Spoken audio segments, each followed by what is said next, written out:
अस्सलाम वालेकुम friends, my name is Hasan. जैसे कि हम पिछले ट्यूटोरियल में पढ़ चुके थे असाइनमेंट ऑपरेटर्स। इस ट्यूटोरियल में हम पढ़ेंगे कंपैरिजन ऑपरेटर्स। ठीक है जी।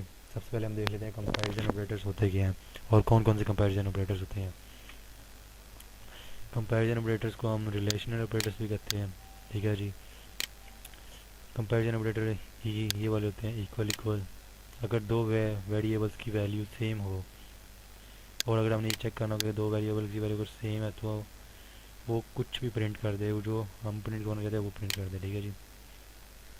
ये ये रही उसकी statement condition, A is equal to है B then true otherwise false. ठीक है।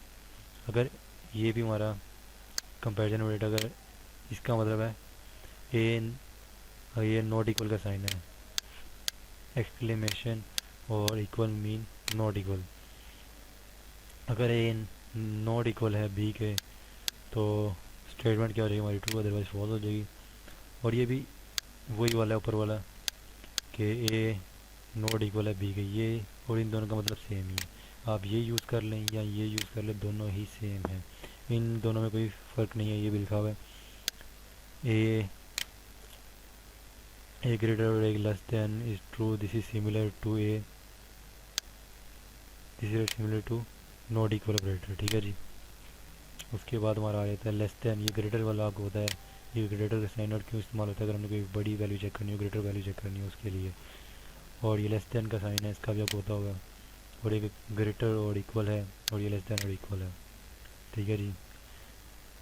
इसका मतलब अगर कोई वैल्यू ए, अगर ए की वैल्यू बड़ी है या बराबर है बी से तो देन स्टेटमेंट हमारी ट्रू होगी, अदरवाइज फॉल्स हो जाएगी। इसका मतलब अगर हमारी ए की वैल्यू कम है और बराबर भी है बी से, बी के, तो ये स्टेटमेंट ट्रू होगी, अदरवाइज फॉल्स वो एल्स पर चला जाएगा। ठीक है जी। अगर हमने कंडीशनल स्टेटमेंट का इस्तेमाल किया, चले जी अब हम इसे प्रैक्टिकल करते हैं तमाम ऑपरेटर्स को, कंपैरिजन ऑपरेटर्स को। ठीक है जी। सबसे पहले आप यहाँ पे अपनी एक फाइल बनाएं और उसका कोई भी नाम लिख लें यहाँ पे।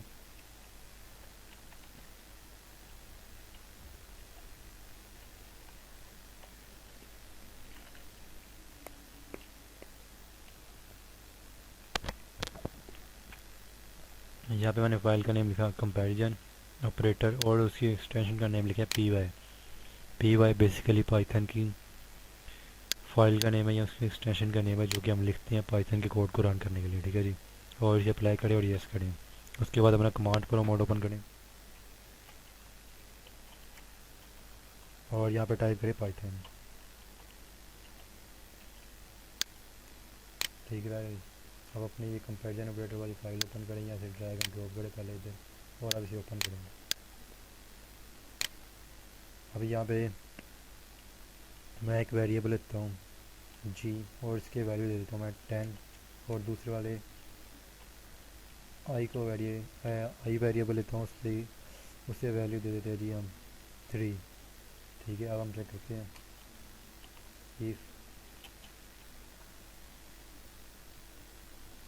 इफ़ जी ग्रेटर है आई से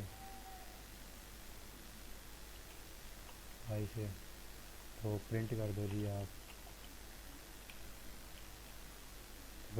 आप जी एलिफ। अगर जी लेस देन है आई से तो आप प्रिंट कर दो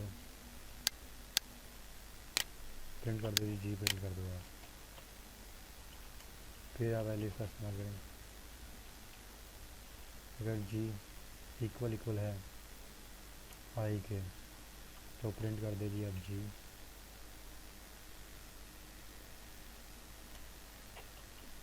फिर एलिफ।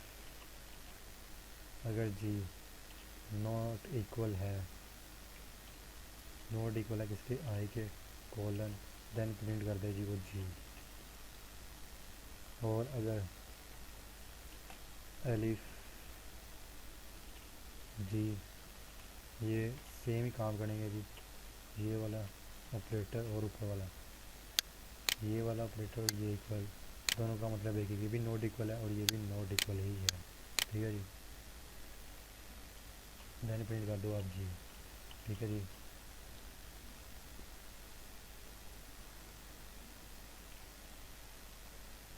यहाँ से देख ले कोई रहता नहीं कि आपका ऑपरेटर लेस देन और ग्रेटर भी हो गया, लेस देन और इक्वल। ठीक है जी, इसे हम यहाँ पे ले लेते हैं एलिफ जी लेस देन और इक्वल है आई के, तो प्रिंट कर दूँगा जी।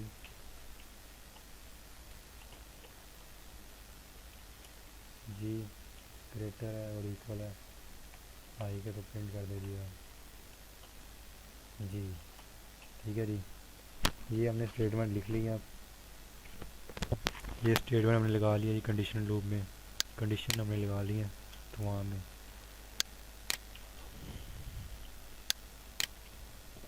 बस अब इसे रन करते हैं हम।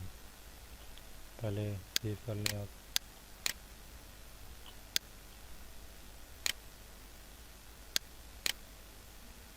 और एंटर करें। उसने क्या जी यहाँ पे इनवैलिड सिंटैक्स, यानी कि हमने जी इज इक्वल टू, यहाँ पे हमने कॉलन नहीं लगाया, कॉलन लगाया वहाँ पे, कॉलन लगाया यहाँ पे नहीं लगाया। ये जी की वैल्यू इस वक्त हमारी 10 है और ये 3 की वैल्यू हमारी, और आई की वैल्यू हमारी 3 है, तो जी हमारा ग्रेटर हुआ आई से, यानी कि पहली स्टेटमेंट हमारी ट्रू हो जाएगी। ठीक है जी, यहाँ पे एल्स में भी हम कुछ लिख लेते हैं, एल्स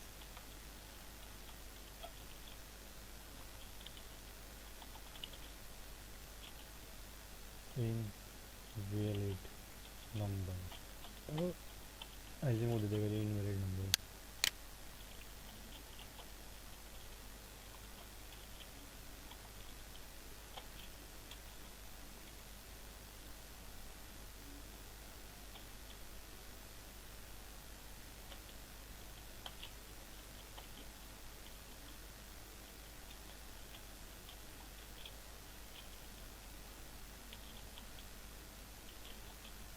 सेव कर लें। ठीक है जी, उसे दोबारा रन करें और ये देखिए इनवैलिड सिंटैक्स, इसमें यहाँ पे भी ऐड करिए इनवैलिड सिंटैक्स, इसे आप कमेंट से कर देंगे, बल्कि अभी इसकी आपको ज़रूरत नहीं, आप इसे रिमूव कर देंगे आगे। ठीक है जी, कंट्रोल सेव करें इसे और दोबारा से रन करें। ये देखिए जी उसने 10 दे दिया, उसने 10 क्यों दिया जी, हमारा जी ग्रेटर था आई से। ठीक है जी, जी में हमारा 10 पड़ा हुआ था, ने 10 दे दिया। अब यहाँ पे स्टेटमेंट है, अगर जी लेस देन हो आई से, तो हम यहाँ पे दे देते हैं खाली 1 दे देते हैं, यानी कि जी में अब हमारा क्या पड़ा है, जी में हमारा पड़ा हुआ है 1 और आई में पड़ा 3, यानी कि 1 छोटा है 3 से। ये वाली स्टेटमेंट एग्जीक्यूट होगी, 1 छोटा है 3 से, 1 छोटा है 3 से, यानी कि 1 छोटा है 3 से, ये वाली। तो इसे रन करते हैं हम यहाँ पे, ये देखे जिसने 1 प्रिंट कर दिया, यानी कि 1 छोटा था किससे, आई से, 1 छोटा था जी से।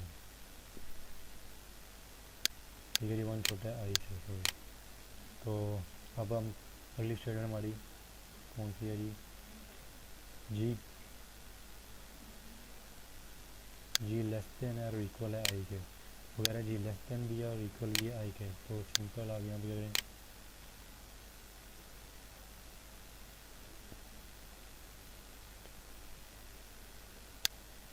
इस वाली स्टेटमेंट को जानने के लिए आप यहाँ पे मेरे पास आई भी लिख दें।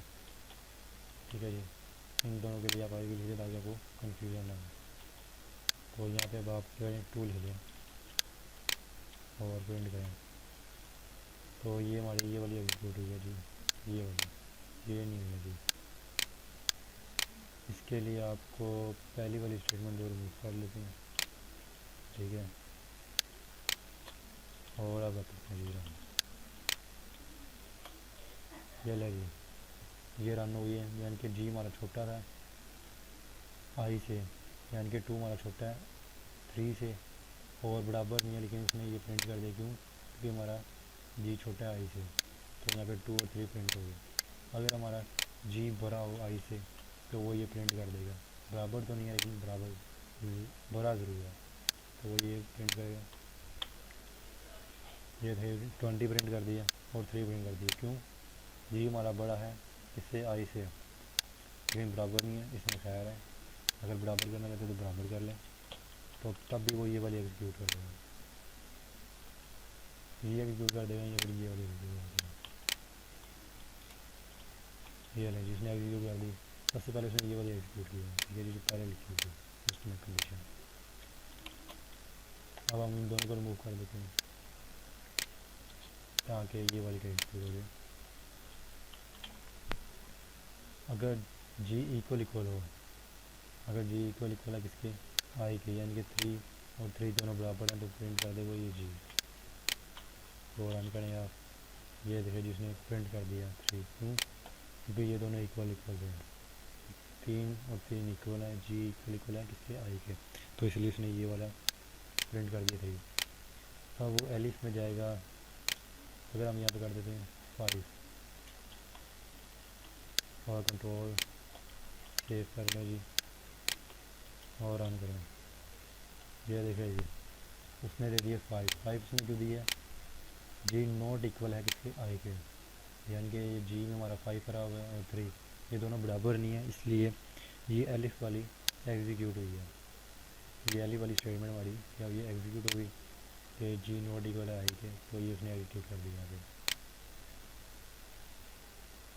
ठीक हो गया। तो अब हम यहाँ पे कोई इनवैलिड नंबर लिख लेते हैं, यहाँ पे ABCD लिख लेते हैं जी, और कंट्रोल एस करें और यहाँ पे रख दें।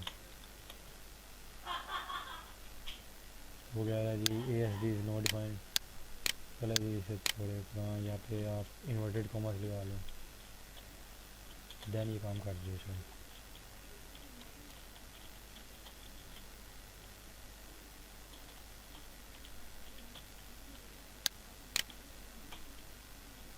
चले जी काम कर गया, लेकिन उसने इनवैलिड नहीं दिया कुछ भी।